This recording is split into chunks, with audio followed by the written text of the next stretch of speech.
It's worth it, I guess. There's a cost associated with it. Yeah.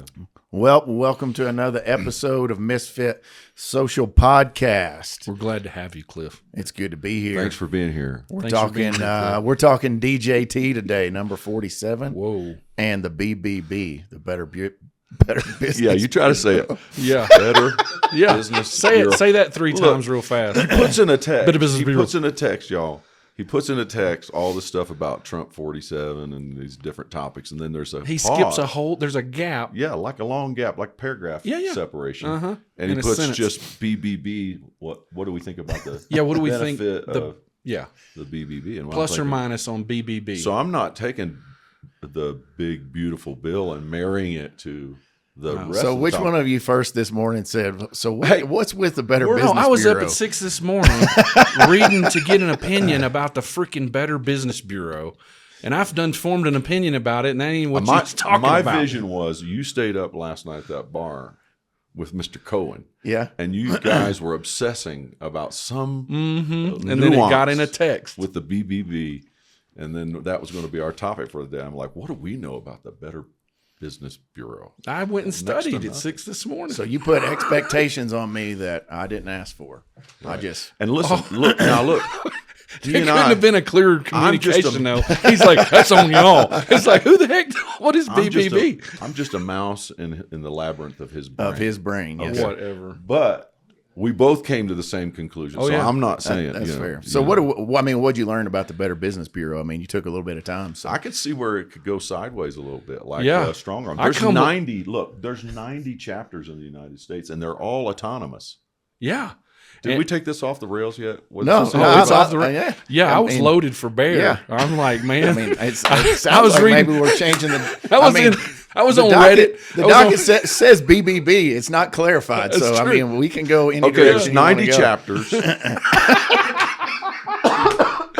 It's 90 I'll chapters. go there. You know, it's not federally regulated. It's private. Yeah, you got to get accredited, right? So that's how it makes its living. You know, makes It's its made up income. of local business people who could basically strong arm everybody else that's Yep. not a part. That's right. Is You Tunco pay part of the Better fees. Business Bureau? I don't know Are if we you? are. I have no idea. I looked it up. Okay, so you're not. Okay. I didn't. I didn't. But it wouldn't cost you. It would be nominal. That's why you wouldn't know. I mean, it's like for 100 to 200 people, it's like $1,200 a year or something, and then they have some program fees which are nominal. So it's like infinitesimal. Okay. Doesn't even have a comma. But as I was combing through Reddit threads, there's a lot of people who have the Have a opinion beef. that they'll be much harder on businesses that haven't been accredited. They'll hammer them over any complaint and then go soft on the ones who's paying their bill. All right. I So think the only reason to justify their existence in the future. Why are we talking about it? Because you guys read 90 chapters. because of the merits of the BBB. We're just going to say BBB Text. because it's almost impossible to say quickly. Better Business Bureau. All right, so it sounds like we're working on another episode. Yeah. That's Yeah. all about the Better Business said everything Bureau, I know right and maybe how they're not better, or Right. They Yeah. are better. Or that their incentives are really not as clean cut as we like. For And it with to the be. Yelps of the world, really, in some ways, they become inconsequential, except for arbitrating difficulties between consumers and businesses. I feel, yeah, you guys did read up. Oh, I'll we give you did. that. I'll give you We that. did. I Come come in now. loaded. All right. So I actually have some information here on the BBB. The BBB you're talking actual- about. Yeah. Yeah, watch how you're texting, man. One big, beautiful bill. I guess I should have put an O in front of it.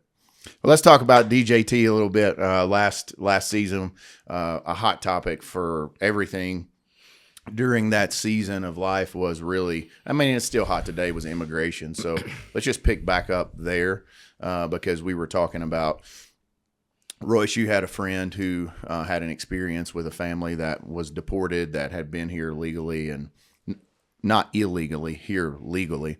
So it's still continuing to happen. Where we were at, where I live in Madisonville, I mean, ICE came in and our local jail was completely full. Basically, they had to start turning people away. So let's just kind of talk about immigration a little bit, how we're feeling about that, because that's a pretty sensitive subject. I don't know if you guys have had any stories of anybody over the since last season. stories. I mean, I see some pretty reasonable people that are in my circle that are Hispanic that have, real angst against Trump now. And they're going viral with it. They're just mad. Yeah. They're mad. And I think that's mostly anecdotal.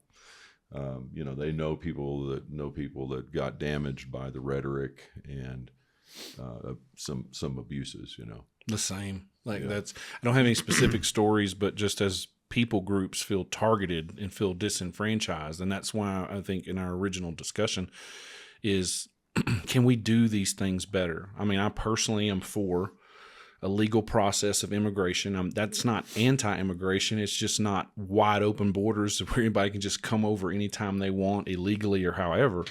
But if we're going to rectify that as a country, can we do it better? So it doesn't look like people coming in the night and just snatching your loved ones out, or people feeling targeted as if they're disenfranchised as Americans. And I'm talking about legal. Yeah, I mean, citizens. Texas is a battleground state for this, and in the Hispanic population, polls would tell you that they're for this to a high degree. Yes, they want it to be legal. But then when you hear the stories, it is anecdotal kind of evidence. One is arguing with what are the potential benefits of having a legalized immigration and rules around it, and then you have the counter, which doesn't tend to argue with stats. It tends to argue with kind of humanitarian type stuff. Yeah. Which is fair. Right. And I don't like any kind of legal process that feels like predatory. Yes, what I'm seeing with ICE. Even though I might agree with tightening up immigration, I don't like processes that feel like soldiers or officers coming in the middle of the night and snatching people. It just doesn't feel right. And it's for a country such as ours, I just don't like the precedent that sets with other issues that might also apply to in the future, depending on who's in power. Okay. So let me just steel man the other side of that for a second. So if a guy was a convicted murderer, would you be okay with them coming in the middle of the night and snatching him out of his house? Absolutely would. Absolutely be okay. But it doesn't stop there. Okay. So who did he murder? Huh? No, it just hasn't. It hasn't stopped there, and I don't trust the character of our officials to keep it just at that particular case that you're describing. Okay. So you're saying that just unpack that a little bit more, because if they've both broke the law, both as in what? The officials? The murderer and the illegal, that's both breaking the law. So why would we be okay with snatching one out in the middle of the night but not snatching the other? Well, the propensity for violence from a murderer or a gangbanger or a drug dealer is so much higher. Gangbanger? So much higher. So much higher. Like I just get in an infinite loop. Let's stay on a high ground here. I can't breathe right now. So, what exactly do you know about gangbang? What exactly? Why is my hand out here? I don't know. You use your hands to talk, and then you just get stumped in a loop. It's a physical deflection. Yeah, it's like, help! I need help right now. Please, someone help me out of this conversation. Somebody from a higher power. Well, so that was kind of like what we said yesterday. And Jesus, never. I'm not. Nope. I did that live one time, and that's only never again. It's like cocktail parties and like friends, in closed spaces is where I tell that one. Well, okay. So, and forgive me because I can't remember her name, but that video went viral of a student. Okay. Mm-hmm. Yep. I believe in legal immigration, right? And so if you didn't do it legal or whatever that is, but just grabbing her off of a campus and throwing her in a van. Not a good look. That is traumatizing. Mm-hmm. Like, while I'm telling you, I believe we need to tighten up immigration, but the way to do that, we can do it better than that. And it's just, that's not right. But however, if we know that someone is involved with violence, is promoting violence, right, then those enforcers need to take every measure to do that as safely as possible. Yeah. I don't see those as the same thing. Yeah. Okay. And I don't think a universal snatching people and throwing them in vans you and putting have- hoods over their heads is the right thing to do in the I mean, United you have States to of pass America. along laws. Eventually, end up in the hands of local situations, and just like the police, you're going to have things that one guy makes a poor judgment in the midst, or a group, Sure. Makes poor judgment. I think it doesn't nullify, the need for maybe the very law that had them in that bad situation, right? So fix the way it's done. But when I look at the logic for what we're spending money on to make sure immigration is legal, it kind of makes a lot of sense. You look at what the desired outcomes are for building a wall or whatever the stuff is. You go like, yeah, that makes a lot of sense. And then the execution of it, you have all this abuse.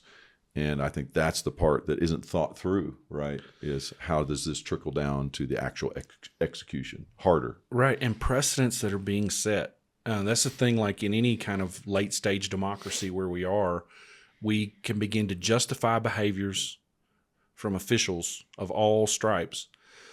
And then it becomes easier to do that for a whole nother reason. Yeah.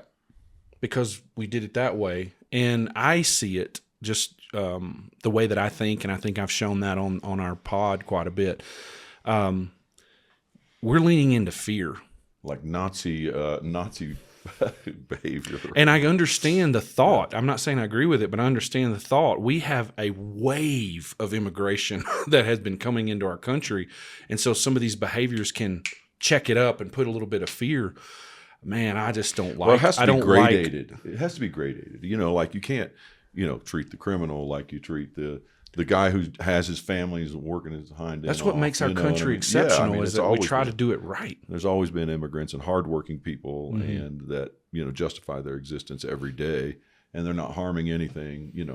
And maybe they're pulling at the healthcare system, or something like that. But by and large, they're contributing, and so gradating laws and how those things are handled is certainly desirable.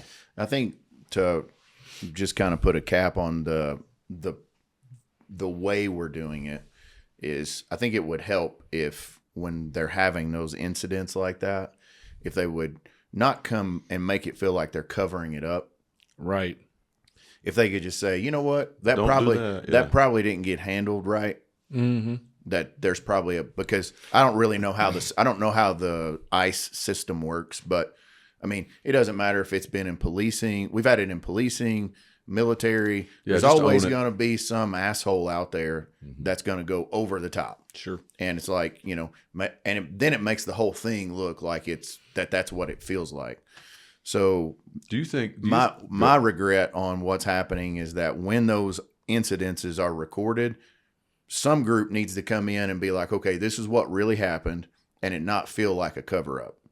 It's important. And that would make it feel better, because surely the college student is not the same as somebody else that they've targeted that is an MS-13 gangster. Absolutely. So, Absolutely. and that's where all that, it starts to blend together, and you're like, okay, well, is it just, if you're Mexican, you've got to look out behind your shoulder to see if you're going to get tackled by, an ICE agent. If that was your daughter, if that was my daughter, or my sister or my aunt, I mean, it's feeding an unrest that's already sitting in our country, right? And I think we've got to be wise about that too, to not send the wrong message. There's a little couple in Dallas, and the wife, she's involved in basically taking care of kids that are here from south of the border that are dislodged or disconnected from their parents, and they're here and giving care to them, education, school. Oh man, it's just pitiful. It's like, wow, that's not what we want for sure, right? I mean, are you for, in you guys' mind, would you be for like the people that are here that have arrived illegally? Well, there's some nefarious stuff that happens with that too. Like, think about the coyotes that bring them over and charge them $10,000-$15,000, and now you owe them. And like, no, this is mafia stuff. Yeah, they are going to come after you if you don't. This is not play stuff. You are going to pay them. Yeah, right. So there's a little bit of that going on. But the person themselves, maybe innocent enough. Now they're in the workforce. I mean, how do you feel like how should they be dealt with? If they're here illegally and they're already in the workforce, right? But they're not like they're not criminals in the sense of like they're hurting anybody. They're actually contributing now to the society. I mean, for me, if they're contributing, whether they came in legal or illegal, they should be able to stay. I agree. So it's some kind of a process that's kind of lawyerly and legal-like, not something that involves police and prisons. Right? Grandfather them, like look at each case and see how productive, how well they're modeling what it would be to be a good citizen, right? That's not hard How to do. long does it take They don't have a police record. They're not involved in any nefarious activity. Mm-hmm. Grandfather them in and then tighten up the new standard, and you're not going to you're not snatching people in the middle of the night, putting hoods on their head, throwing them in vans, right. But you're also tightening it up, saying, hey, there's a new enforcement of the law. Yeah. And we wouldn't have the same kind of disruption or unrest about it. Yeah. I'm not familiar with, how many people are involved in ICE. Like, what is the staffing? Who owns what? States, I know federal. literally nothing about Well, here's my question. It's a bit secretive, too. It's just ICE is coming. You hear that, and I don't like the way that comes across. But my question is, just to turn it to a positive, right? Instead of just snatching people up and sending them, deporting them, what does it take to spool up an idea like that? Like now we've got tens of thousands of immigrants that need to be processed. No, that's like a nightmare. Millions. Yeah. I mean, how are you going to do that? Right? How are you going to take case by case and do them justice, which you should? Mm-hmm. I mean, that may cost us more money than building a wall. Well, I mean, if you look at what immigration is costing the system, it's massive. Yeah. In healthcare, education, everything. Yep. Healthcare, education, welfare programs. I mean, the list goes on and on and on. So for me, if somebody needs to do the math, but I'm sure they have. Yeah, somebody has done the math, and then at the same time, if you have, let's say you have somebody here illegally, and they're actually contributing to society, but they can't pay taxes because they're here illegally. I mean, like so that's the other thing. It's going to help pay for itself. That's the other thing is how much are you missing out on that by just legalizing that could be added, and in creating goodwill. Yeah, it's the right foot forward in a reset. I can't imagine it being, once you begin to factor those things in, that it's that much more expensive to process effectively. But get rid of the violent, get rid of the criminals. But I also think one of the issues that you're going to run into, and it's what we're seeing with some of the other things between the Trump administration and other states, is where's states' rights and what do they say that they want to do? So does this become a federally mandated thing? And then if that's the case, then is it fed over the state?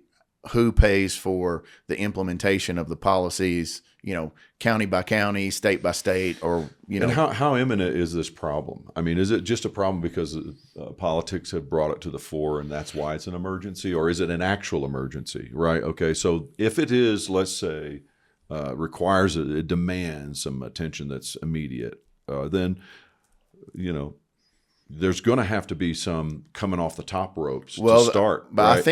I think that's how the whole thing got started. Whenever Trump was like, "We're going to send the guard in. We're going to do whatever we've got to do to get it done," and that's happening. I mean, if you look at the engagements at the border right now, it's down like they were having 300 a day or something like that. We talked about those numbers in the last pod when we talked about immigration, and it's down to like handfuls per day now. So it was a staggering flood under Biden's administration. Yeah. So do you remember those numbers? Yeah, something like this. The amount of illegals that came in during Biden's administration was, you would have to add up the last three administrations. Oh my goodness. Yeah. So that's an emergency. Yeah. So that would include Trump, 45, Obama, and Bush. Okay. Wow. So say you have a corpus of money, whatever the figure is, $1 billion, right? And on the front end, you're going to have to use it for this heroic effort to right the ship and get things to a static situation. And then those funds dispersed into more humane treatment and judgment of things, and they're going to fail, man. They're going to bump their way through it. It's just the nature of things, and it's unfortunate. But to not do it, I think, would be the bigger crime. To not correct it and make it legal. Well, Gestapo behavior for students who may be here illegally is just not acceptable. Yeah, you know what I mean? I think that's not who we are as a country. I think the administration is, and maybe we can get DJT on here and he can explain it himself. But huge. It would be it'd huge. be huge, huge. Because So nobody does pods like Donald. Nobody. Nobody. Nobody uses but the word It's the very. biggest ever. Like, It's huge. It's the biggest it's ever been. What are you doing? I don't even know what I'm doing. But if you recall, the presidents from Harvard, Penn, and whatever the other college was, I can't remember right now, that Congress kind of drug them through the coals for the anti-Semitic behavior that they were allowing to happen. Now, this was still when Biden was president. Mm-hmm. I mean, they have videos of basically terrorists chasing these students all over the campus with bricks, rocks, sticks. It's terrible. And the presidents of the schools were like, well, until there's actual violence, we can't step in. And based on the law, if I chase you with a brick, that's sort of like that's fighting violence. words. I don't have to throw it at your head. Yeah, I don't have to throw it at your head for for it to be violence. Absolutely. And so I think I think that kind of behavior fired the president up personally. Mm-hmm. I mean, he's kind of on record as saying that. And so I think there's a little bit of crossover effect between this immigration piece and him just going to war with some of these Ivy League schools that just says all this nonsense that you're allowing and that you're spreading, we're gonna stamp it out. Now, are we getting to the point where maybe we're overreaching a little bit? Probably. But I think, like you said about the shock and awe piece with immigration, I think he's doing that with the colleges as well. And that's probably a good transition point. I don't know if you guys have been keeping up with that, but he's been battling Harvard quite a bit. Yes. Talking about pulling their funding. What's your thoughts on that action? I mean, it's a several hundred-year institution that sits on $45 billion in endowments, but we're still at the federal level pumping them $9 to $10 billion a year in subsidies. What say you? I mean, their endowment is so massive. I mean, do they really need our help that much? I don't know. It's like the GDP of a small country. Or bigger. Bigger than some yeah. small countries. Yeah. I think he uses them as a scapegoat. I think he uses them as a poster child situation for what he oversimplifies things. I got a weird hot take on this. It's like, man, Trump frustrates me in so many ways. He doesn't his rhetoric represent some things, but then it's like sometimes a shot over the bow, because this is I'm going to have to try to land this quickly because my brain gets going in a bunch of places. But Marxism, and I know this could open a can of worms, but it always in its strategy, communism, and I'm talking about Russian geopolitical espionage. Are we talking communism or Marxism? Because they're not the same. They're not the same, but I'm lumping them together because foreign national intelligence trying to harm our country is at the root of this from back in the 60s in the Cold War. Yeah, and that's not coming from south of the border. No. That's and I don't think that gets thought about a lot. I mean, I love liberal thinking people. I don't agree with them on everything, but the point is that's what makes this country great, is that you don't have to all be the same. However, when a foreign national, whether it be Russia or China, I have a good friend who kind of is at the heart of AI. Like, he is an AI expert, and he took me to his house and he said, I want to show you something. And we were talking about just Russia and China. He took me to his router, and he's got this really elaborate firewall. And I was watching these pings on his router just going doom, doom, doom, doom, doom, doom. And I'm like, what am I seeing? Because it looks like complete Egyptian hieroglyphics. He said, Russia, Russia, Russia, China, Russia, China, China, Russia, Russia. Someone from somewhere in China and Russia just constantly pinging his firewall. Or a bot. Yeah, right. Yeah. But where it was originating, and I'm like, what are they trying to do? Hack you? He said, they're just sniffing to see if they can get in. Yeah. What we don't realize is that there are nefarious players who, and it was a communist strategy to get those ideologies into institutions of higher learning. Mm-hmm. So there's just that angle. I know those are humans there. They think a certain way, and we're a free country. But a shot over the bow to the leadership of these institutions that if you're just going to lean that way by default, you know what I mean, or foster radical kind of ideologies that doesn't at least try to point back to the middle, we're going to check that. So I kind of am for that. That's the long drawn out way. Is that I don't mind that a little bit. So you're backing DJT on that one. It's so hard for me to say that, but I'm saying the way that I see that issue, it's kind of like, I know, and the way you're wired, you're like, just say it. It's like, ugh, it hurts. It feels icky to say. But it's like, you love him. You love Trump. Just say it. No, it's like, ugh. But long story short, it's, I think there needs to be a little check there, just from the political piece of it, not the kind of polarized political piece, but from national security. Yeah. That these are not going to be havens for foreign nationals to work some of their espionage, so and that piece of it is important to me. So then would we say that maybe we look at this from two lenses?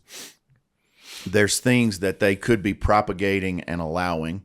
Some of it they're aware of. Maybe some of it, the institutions themselves, maybe some of it they're actually not aware of, that they're trying to create a free environment, free speech, and they become basically the pawns of foreign governments, different things that they don't even know that's going on. Is that possible? That's what I'm saying, and I think just putting a check to say we have an eye on that, but there's a danger there, right? To where I don't think it's appropriate for conservative ideology to just somehow use the bully pulpit of the White House or whatever to just force Harvard to think and say what they want it to. That's equally wrong. But if you're checking other forces that don't get in the headlines, I'm cool with that. The infiltration of our society by people who have ill intent. Yes. That's a scary thought and a real one.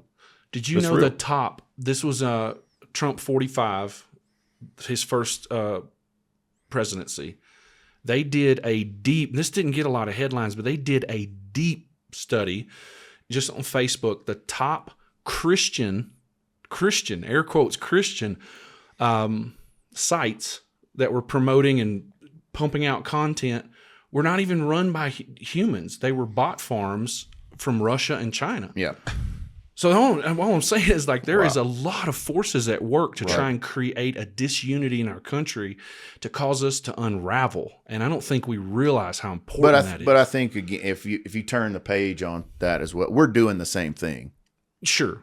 I mean, so we're doing the same thing in China. We're doing the same thing in Iran. We're sniffing doing, but the point I'm making is we've got to be aware that we're being manipulated.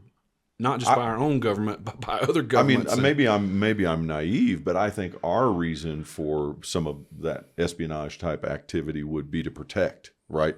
As opposed to, you hear, like we just had our friend go to Israel, sat in a room with Mike Huckabee, ambassador, and he was very overt to Israel and very, loud and.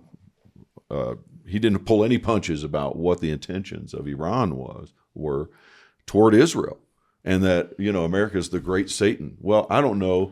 I'm not a Zionist necessarily. I don't know how to take all of that, but I do know there are forces within those societies that would like to take us out, right? So immigration then becomes. But don't you think they feel the same way? They do. I mean, sure. I mean, do you think somebody in Iran feels like America they is do wanting now. to support them? Now. I mean, just look at Gaza right now. I mean, I don't know if you've seen any pictures lately. Yeah. It's. How about the nuclear launch sites? I mean, when you're talking about trying to protect yourself, sure. I mean, they were a people who are oppressed by their own people. So just like what you were talking about with the coyotes, the Hamas basically held those people captive. You have the leaders of Hamas that weren't even staying in Gaza. They're living opulently, throughout the Middle East, driving Ferraris, riding in Gulfstreams, doing all that stuff while their country is starving. And then who gets the final punishment? It's the people. So all I'm getting at is I hear what you're saying. I believe in the nefariousness of other countries on ours, we just can't forget that we too are doing the same thing. Yeah, well, it's different in a schoolyard fight, right? You're just minding your own business, and somebody wants to pick a fight with you. That's, picking a fight is different than just looking for a fight. You know what I mean? I think that there are aspects in the geopolitical environment where people are literally, they're coming after you. Right? It's not a matter. I agree, but I'm just saying you have to understand that we are doing the same thing overseas. Are we though? Yes, we are. Yes, we are. We start wars all the time, 100%. Or stir up stuff for our interest. I just see that. I mean, if we're going to get to Russia and Ukraine in a minute, and it's all about money at the end of the day. And you have to ask yourself the question, and resources. You have to ask yourself the question: if we don't overthrow the government if we don't assist in overthrowing the government in Ukraine around 2013, what does that look like? I mean, we got involved in basically right on the Russian border. What would we do today if all of a sudden Russia comes in and tries to help overthrow the Mexican government and institute a Russian to run that? I mean, World War III would be on 100%, without a doubt. And so all I'm getting at is I feel like we're a little bit we're more than a little bit. We are very ethnocentristic when we look at everybody else, because we don't want to say that we feel like what we do is okay because we believe we're right. Right. I don't think that's this. I mean, let's go there, but I see that as a separate issue if I'm just genetically tracing back to our original topic, which was the idea of like, how do we feel about Trump checking up on some of these institutions of higher learning that might be a catch-all for foreign national espionage and other things. So that's all I wanted to say is I agree with you. Matter of fact, I think we've closed some bases, but there was at one point almost 1,200 bases, checkpoints run by the U.S. government overseas. Yeah. I think it's down to 800 now. Yep. So if you just, we're policing the world. That's what we're doing, And I agree with that. I just wanted to at least look at how other entities pushing their interest to disrupt and harm America is at the root of some of the polarity going on in our world, and not a lot of people think about it. They just think that other idiot MAGA person's the problem, or this other woke person is the problem. Right. When really there's another entity going, fight, hit him, hate him, and we need to think about that.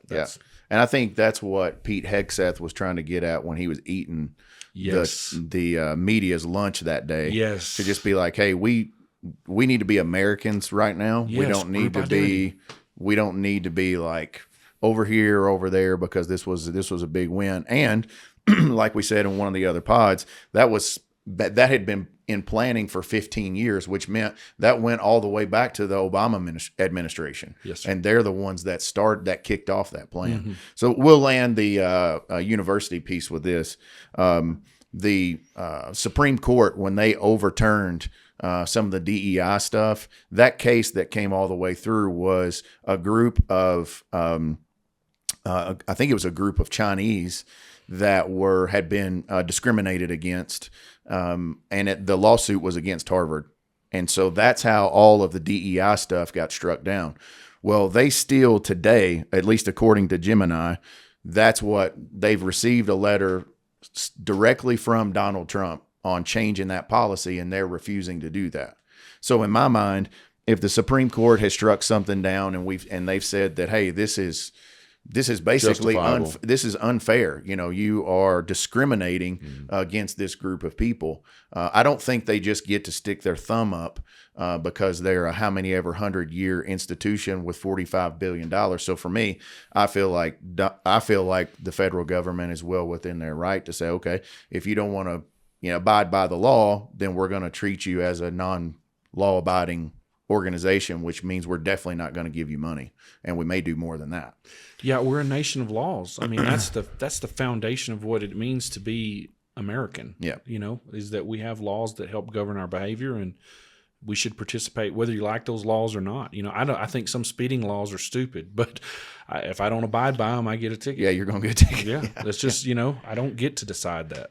All right, well let's jump over, since we kind of touched on the Russia-Ukraine thing. Obviously, Trump ran on he was going to stop the war in a day. Clearly, anybody who has a brain and listens to Donald Trump knows that he says all kinds of outlandish things that he himself knows is never going to happen. So I don't think he fully believed that. But what we're seeing in the headlines over the year here is that Trump does not have the influence over Putin that I think he thought he had. That's at least what I feel like is going on in the headlines. That makes Paul very happy because Putin is definitely his hero. So he doesn't want anyone controlling him. Wow. So, Paul, I know that I just read a book on the guy. I know Ukraine. He was your misfit. Yeah, you mentioned him as a misfit. I just said, you said Jesus and Putin. Yes, he's the two most influential people. His words were the two most influential people in my life is Jesus and Putin, and not necessarily in that order. Was that his words? That is taken out of context.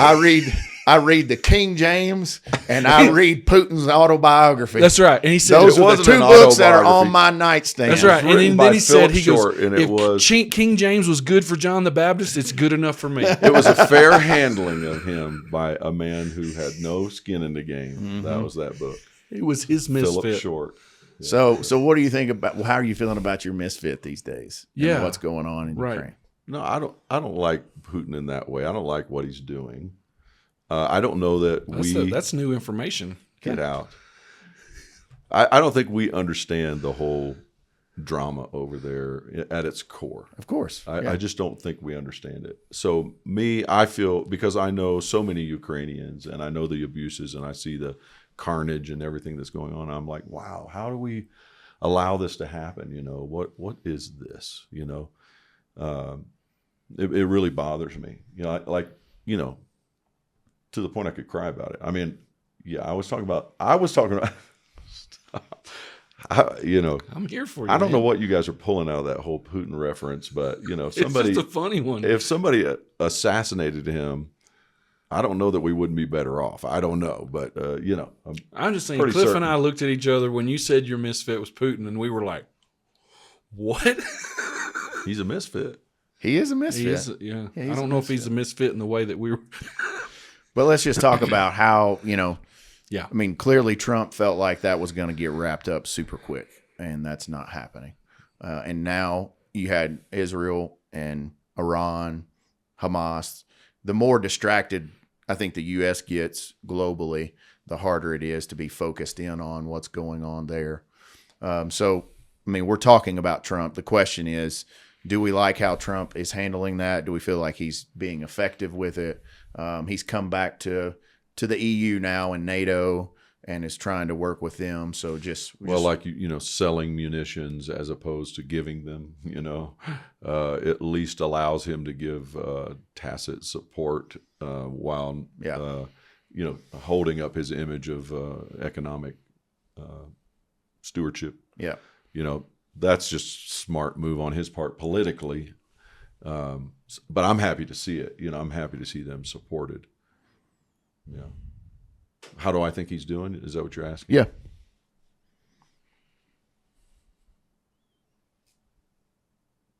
Dead air.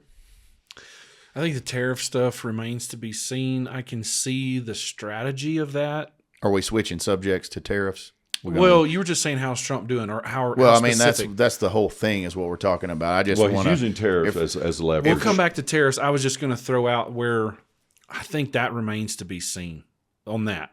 Iran, I'm pretty much 100% yes on that. Iran, from everything I've read and understand their position, somewhat, I think it's beyond reproof or a question that they're a troublemaker. A lot of what, they like stirring up things or funding terrorism. Them acquiring nuclear weapons is incredibly problematic for the world. So stopping that, I'm 100%. So that's good. The whole overall constant Trump thing. Well, let's not jump. I don't want to jump subjects too fast here. Go back to the Let's Ukraine just stick with foreign policy. I was just giving a general grade. I feel like he's doing all right. I'd give him a B, B plus. I think he knows more than he says, and he uses a lot of rhetoric that makes you not want to support him. Yes, but of course he does. I mean, he gets briefs every day from the biggest espionage group in the. Why would America's position be different than Europe's position with regard to Ukraine and Russian conflict? I need you to go push in just a little bit further on that. It seems that the European position is more aggressive and not tentative. Like they're throwing their weight behind Ukraine, and America is less emphatic with their help and assistance. Are you saying that as overall or in recent days? Because we've definitely sent more to help Ukraine than any other country in the world. Not just financially. I mean, all the things that go boom for them, F-16s, everything else came from us. So, I mean, now as far as the fear of like NATO's, I mean, for me, NATO's one of the biggest problems in this whole thing. That's where we shit the bed. Okay, how so? Do you believe that NATO has served a historically great purpose? Sure. At one point. Okay, so I want to hear what do you think in terms of NATO's the problem? So first off, whenever NATO was created, the world looked way different, and I think it failed to keep up with the world as the world evolved. And so then, if you look at what funds NATO, I mean, it's the United States. I mean, if you look at all the revenue that comes into it, that's the deal. And when we signed the deal with Russia that we wouldn't go beyond a certain point, we changed our minds. With Ukraine? With Ukraine. Okay. But with other countries, like they're not the only one. States. Oh, yeah. I mean, the original agreement is that we would stop right there.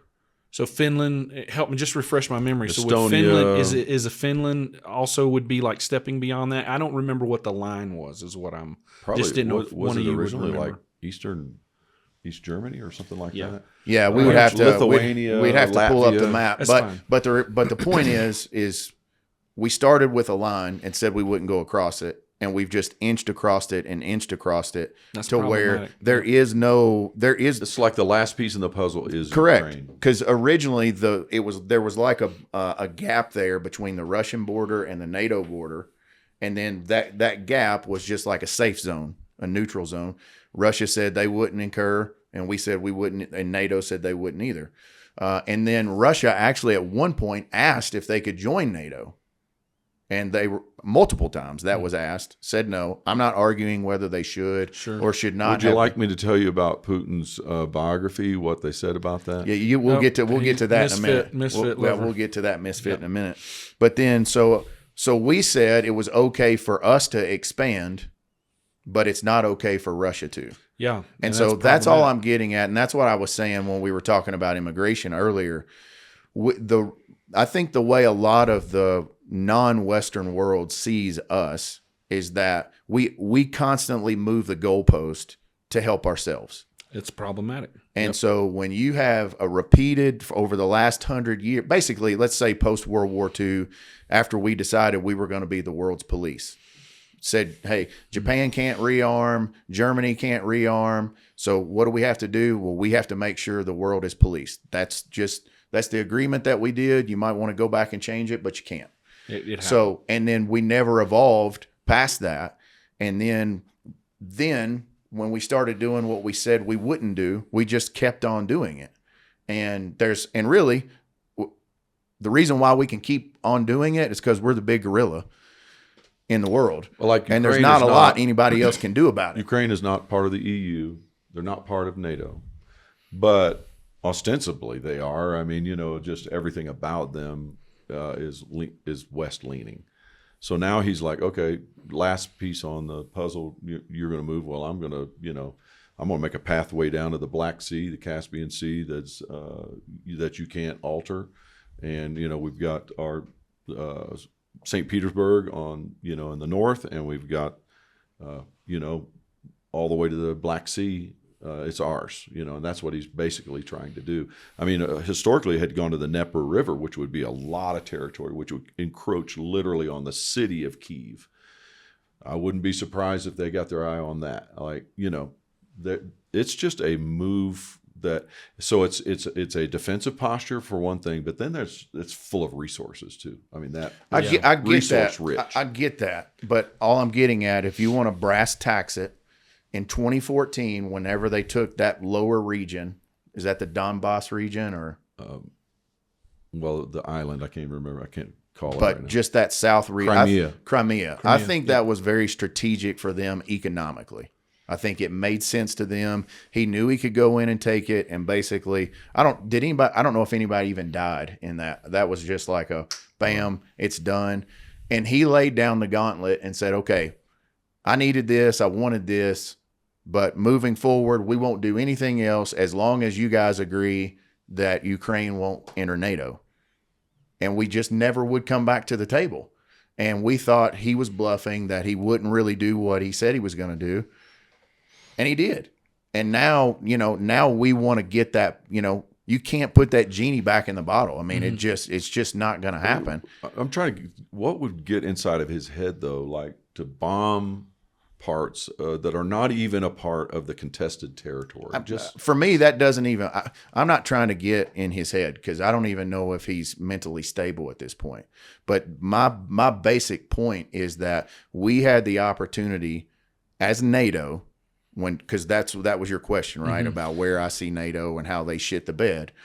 We had the opportunity to really negotiate and stop, but instead what we did was, hold on just a minute. Instead, what we did, I see where you're going. Breathe. What we did was we put all this restrictions on Russia, basically put him in a position where he couldn't travel the world, and you had all the liberals that were like, well, we're just not even going to talk to him. And I mean, how stupid is that? You got three major players in the world, the United States, China, and Russia, and we're going to say, okay, well, we're just not going to talk to any of you guys. I mean, what do you think is going to come of that? Their alliance is just going to get stronger and stronger. I mean, that is the dumbest thing. So yeah, I feel like we play a role in this whole thing going on, and I don't see what the end is. Okay, so yeah, I mean, it's handed to Trump, and that's my exact idea. What's he supposed to do? You know what I mean? What's he supposed to do? Well, I think he's, I mean, from my perspective, anytime he goes back on something that he said he wouldn't do, like right now in the present climate, he's talking to NATO. So I feel like right now what he's doing is, I want this war to end, and I'm pulling out all the stops outside of, that are nonviolent. He's trying to pull out all those stops. But So I feel like tariffs, he's supporting getting the Ukraine. middle finger from Putin right now. Yeah. So, I mean, the pod's on Trump, but just sidebar the fact that for me, where I feel like about NATO, but It's like so many things in the world that they're just not easy. You know what I Nope. mean? There's no easy answer, and they're historic. They go back, decades and decades of drama and history that play into the way people think and their narrative about why they do what they do. yeah. I think my biggest thing is that the U.S. was left paying the bill for NATO, where the people who benefit from NATO or should benefit the most don't do their fair share. So that makes a lot of sense. I was to kind of me surprised, when all that Yeah. kind of pushback came from the conservative, bloc. That kind of hit me like, oh, I thought we would be like a loyal ally to Ukraine just unequivocally, and then it became about economics, and I was like, whoa, I didn't see that coming. Like we're spending too much. I don't think for me it's just about economics. I mean, You think it's about escalation? Like, where does this go from here, or what? I think it's about we're going to try to stop making stupid decisions. And all you have to do is look at Zelensky's behavior in the Oval Office and be like, there's a problem there. Mm-hmm. You're sitting with the most powerful guy in the world, and you're going to pop off something to try to get some media attention and show up in your soldier suit like you're actually doing any fighting.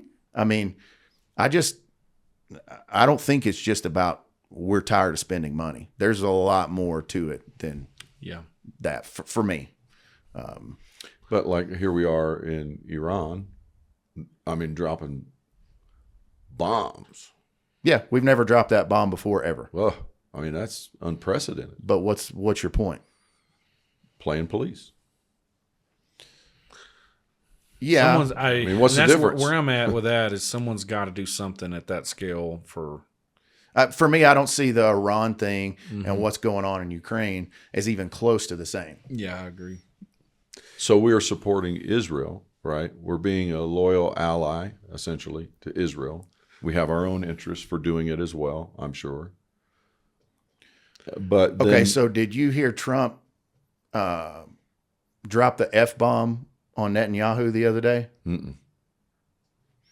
not to his face. You're talking about like somebody, he said something I mean, about he him. backflipped and walked off and dropped the F-bomb and just turned around and walked away from the cameras and got on Marine One and flew out. It was after he had negotiated the peace deal. I'm just saying he got Iran and Israel at the table and negotiated a ceasefire, and then Netanyahu decided to do something stupid, and that's when he dropped the F-bomb on it. I'm just saying, I feel like you're comparing things that aren't even in the same ballpark, other than the fact that it involves money and bombs. I don't think anyone on this planet wants Iran to have nuclear capabilities. You're talking about a we just stretched took the lead out on it. war that's been going on for 3 years in Ukraine. The deal with Israel, all we did was give them some munitions, but we don't just give it to them. They pay for it. Like, they're our ally, but they pay for it. And we also buy munitions from them because they have some technology that we don't have. The bombs that were dropped, they didn't pay for those. But that was just one event. That was one event that happened in a period of 24 hours. That's it. And That we've sworn to do that event. At whatever point it reaches to some point, yeah, correct. we're going to do that. Yeah. Because that's, yeah. I And see it. And so if you go back through the history, and we'll land the plane, we need to shift gears to something else, but Tariffs. because we can talk about that, we can talk about this forever. But Ukraine has said, more importantly, Zelensky has said he will not come to the table to negotiate anything unless it includes them getting all the land back, all the way back to 2014. Which would mean Crimea too. Yeah. And anybody that has any common sense knows gonna that happen. Putin is never going to give that back up. It's just not going to happen. And so all I'm saying is, you got a guy who used to be a comedian that shows up at the White House, disrespects the president in his office, shows up in a cartoon looking uniform that he doesn't even need to wear. And he's setting that rule and then saying, but I still need you to send me more money, and I need you to send me more bombs. He just doesn't get to do that. And I think that's what Trump is trying to say, is we're not going to let Zelensky have control of everything that's going on. I think Zelensky, is a emerging political leader. You think about, just like you said, he came from the entertainment industry. He had his assumptions about a lot of things, give him a little grace to have a learning curve, right? So he has he's trying to protect the people of Ukraine, and he thinks he's right, so he comes in and then a little bit of bluster's going on. Well, maybe he learned things that he didn't know. Oh, I guarantee he did. No, not just from the pushback, but literal information, like we all grow, right? He could be anywhere. He doesn't have to do what he's doing. If you're tired of war, and it sucks and you don't care, leave, right? Yeah. Step down, go to South America.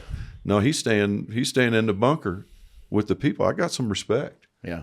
And I think he's trying to protect the actual people. So whatever the underlying war that's going on and the drama that's going on is unfortunate, Yeah. But I don't have any angst toward him. I think that he doesn't have to be there.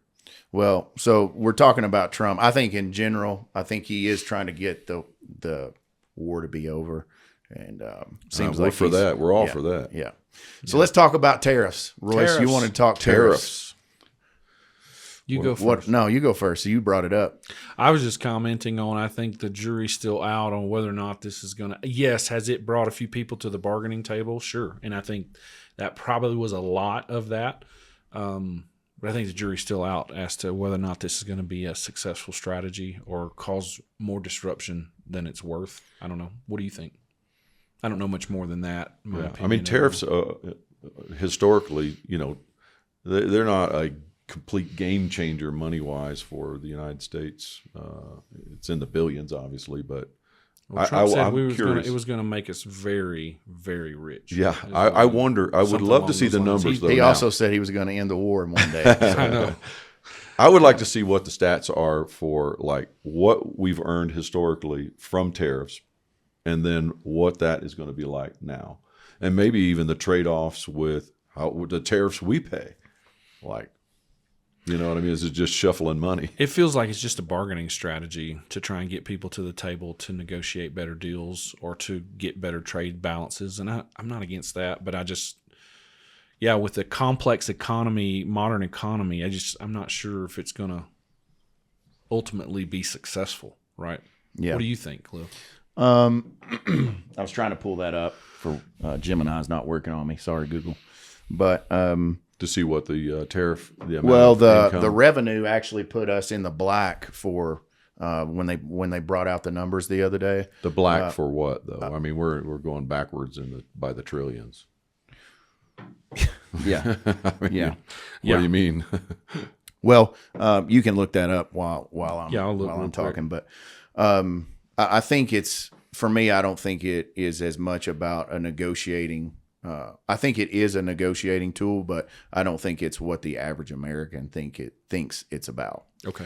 So like what we were, for example, when some of the latest tariffs that are tied to metals and specifically critical metals, we had Amy on one of the pods, and we were talking about the deficit of tungsten.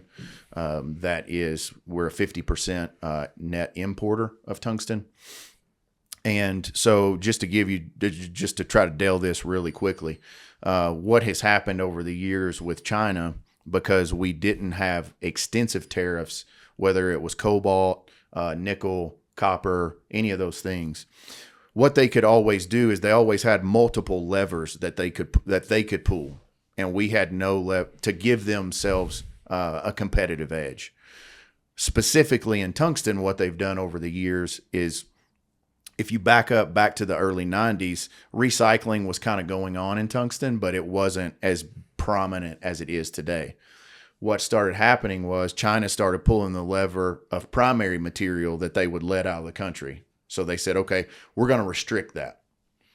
So by restricting that, what happens is it gives the market a false sense of tightness of supply. So then what happens is the price starts to come up. So then what happens is if they put quotas on, so they said, well, not only are we going to just kind of start pulling those levers, we're going to put quotas on.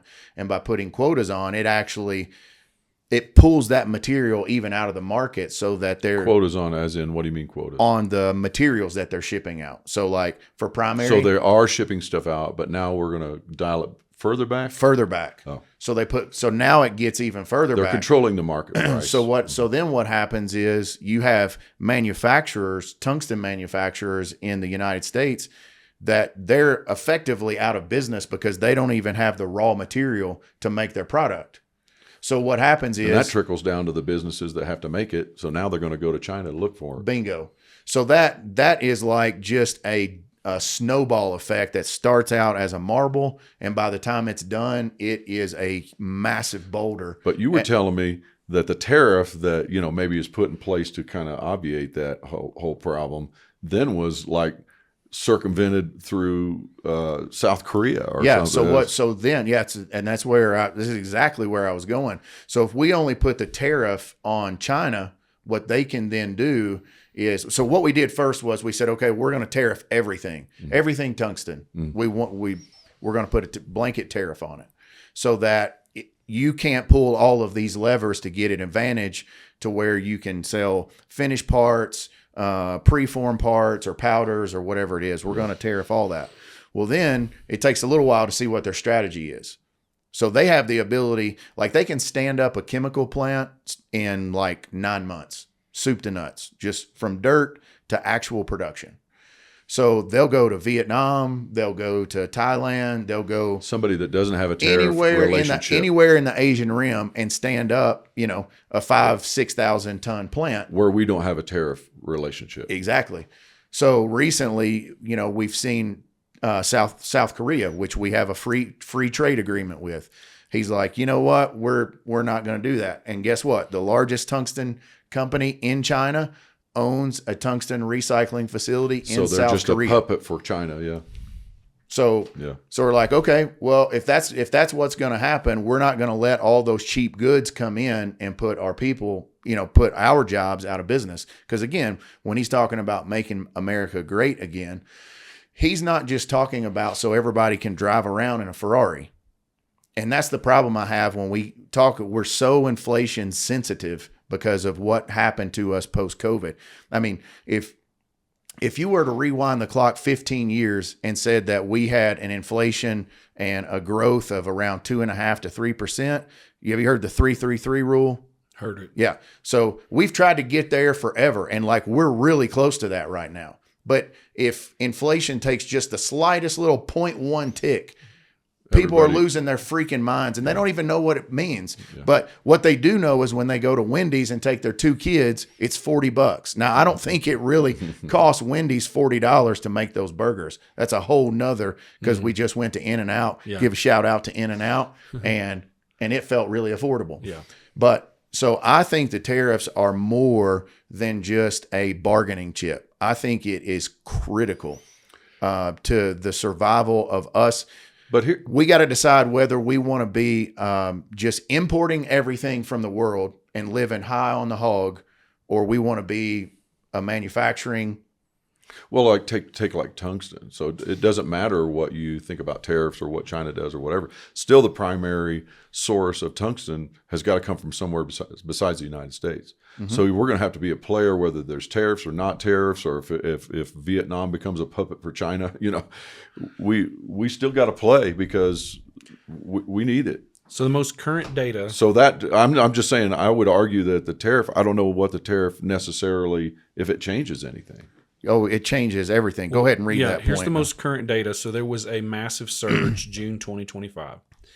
June saw particularly strong gains, nearly $27 billion collected in custom duties, quadruple the previous June, $6.3 billion. So $27 billion versus $6.3 billion. There was a $27 billion surplus in June, which is historical. And it is saying year-to-date tariff revenue as of July 9th was around $99.6 billion, marking a stunning 110% increase over last year. Yeah, so it is bringing in. I thought it was like $70 to $80 billion a year in static nature before all of the tariff situation. So, I mean, that's moving the needle. About Trump's, of course, said billions a day, but it's about 250 million a day coming in. No, billions. That's with a B, a B, not an M. A B. Yeah, but about 250 to 280 a day right now at the current setup. It's bringing in. All right, so let me give you an example of how the tariffs, because it doesn't seem in the scenario you just gave that it's actually working, because they circumvented it. Well, so we put up more tariffs so they can't circumvent. Yeah, he's saying they're starting to address that. So they put a further fence out there, so if it's coming through Vietnam, doesn't matter. South Korea was a free tariff, and now it's 20%? 50. Oh, snap. Okay. No, Brazil may be 50. I think Brazil's 50, but I can't remember. South Korea 25. But let me give you this is a real life story that I experienced. So we used to own a company that manufactured underground mining tools. It essentially, we were an assembly plant, because we didn't make the raw materials that we started with were actually already a finished product in of themselves. So you had a steel body and a tungsten carbide body, and then we would just braze those two together. Right, that's it. Pretty simple, no rocket science. Before Trump 45.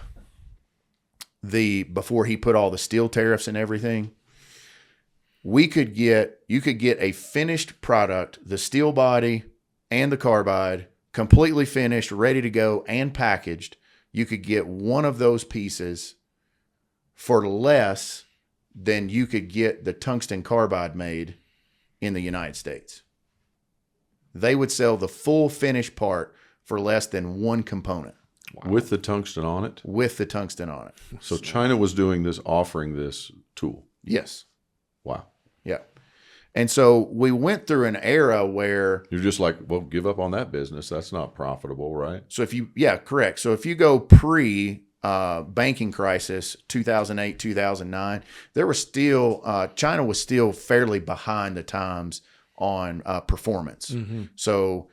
They just didn't have the tech. It wasn't that they didn't have the capabilities or the smarts or anything else. They just didn't have the tech. But then all that IP rolled in. Well, they were already part of the they were already part of the WTO. Mm-hmm. But what happened is when the shit hit the fan in 2008 and you have this global crisis, at some point in time, there's a gag reflex to I'm tired of losing money. I just got to cut costs. Right. I need to cut costs. I need to cut costs. I need to cut costs. So, for example, in the oil field industry, they would never in 100 years even consider using Chinese parts in the oil field because they'd be giving them the technology that they didn't have. Right. But they got so tired of losing money, they're like, we got to do something, and the parts are our biggest cost. So how are you going to cut that? You're going to go somewhere else. Once they got the tech, they got the tech.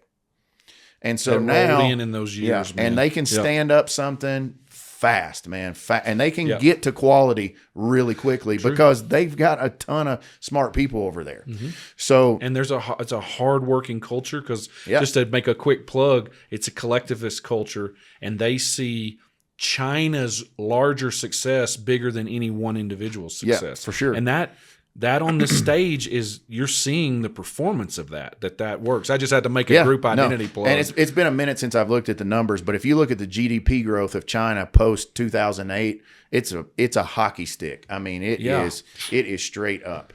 And every typical Chinese worker is like for the glory of China. Yeah. The glory of China. Yeah. I mean, they want to see their people, their country succeed. Yeah. So when Trump comes in, he starts putting tariffs on steel and some other things that hit these parts.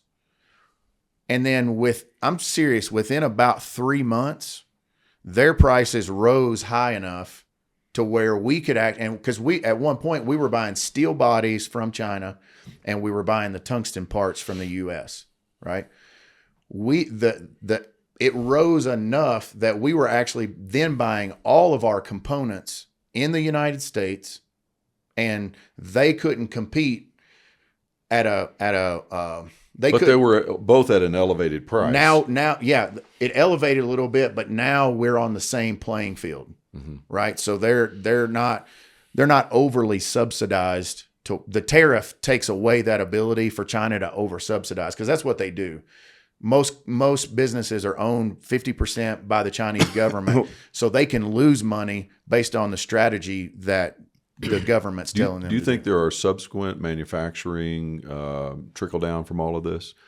I'm just asking the question from ignorance, but let's just say now they take the workforce somewhere else and build the plant somewhere else where you can get the parts cheaper and the labor cheaper and do all the manufacturing from some remote place that doesn't have tariffs and the whole 9 yards. Well, that's why Trump is saying we're watching. I mean, you know where these parts are coming in from. Mm-hmm. So if all of a sudden you have a third world country that's not a producer on anything and they're producing a product like the iPhone, all of a sudden, you know another interest has come in. There's a turd in the punch bowl somewhere, and he's going to find it. You ever seen a turd in the punch bowl? Man, why did that picture enter into my brain? I've got some others that are worse, but I'll save those. Okay, but we're not the only purchaser of products, is what I'm saying. Is we're not the only. So it comes into our country and we put a tariff on it, but there's all the rest of the world too that's buying things. We're not the only people buying things. Yeah, but I think have you looked at the GDPs of other countries compared to ours? No, it's like, I mean, we're a purchasing country. I'm just playing the devil's advocate. I'm just digging. I have questions. Yeah, I know you do, but yeah, you just have. I mean, it's not even ballpark close. Yeah, not. I mean, China is kind of on par with us, if depending consumer on what wise, GDP wise, depending on what adjustments you look at. Right. But then the next one down is like it's almost 50% less of total GDP, and we're talking in the trillions. We're not being that. That's a T. So I mean, you're talking. I mean, the scale of the U.S. economy. I just don't think we really understand how big of a bat we swing. I cleaned that up for you, and I'm learning. You're so kind. Yeah, you're welcome. So as I picture a punch makes bowl. for a wider audience. Yeah, does it? Well, that's my thought anyway. Yeah. Okay. Well, So we'll all have I'm to check the all data. I'm getting Check the at data. is, I think as Americans, one of the things that we have to decide is, do we really want to be the manufacturing powerhouse of the world? And if we do, we're going to have to go through some pain. There's no doubt. And that pain is going to be somewhat inflationary, because tariffs can be inflationary. But if that means you can't get a new Samsung TV every 24 months, I think it's probably all right. $300. Or if you've got to not get the next iPhone, it's probably okay. I think we'd all be doing ourselves a favor if we didn't spend $1,500 on an iPhone every. Well, I think it's worth mentioning, 12 not months. to derail too much, but it's worth mentioning is that, do we have the character, right, to tighten the belt at this stage in late stage democracy, when you're Or the stomach for it. right, Yeah. you're third, fourth generation in, which we've talked about in some previous chats, that becomes problematic, because the will to pull back, to set ourselves up through delayed gratification for a better future gets harder and harder to do when people don't understand that. Yeah, so like from a voting-based perspective, I mean, Trump's in for 4 years. I mean, the next person needs to back this philosophy, whoever it is. If not, it'll be all for naught, because you're going to need about, I'm going to say, a good 7 to 8 years to really get line sight on what's happening. And then if you can get to 10 to 12 years, then it's probably solidified as, oh, this really worked, or this was the dumbest experiment ever. So I'm hearing you're all in on Trump tariffs. 100%. I believe that is the 100,000%. And if you were to just give us a sentence of why, and you did give us a large, good explanation, but just why are you all in on the Trump tariffs? I'm all in on the Trump tariffs because they are primarily directed solely at China. Gotcha.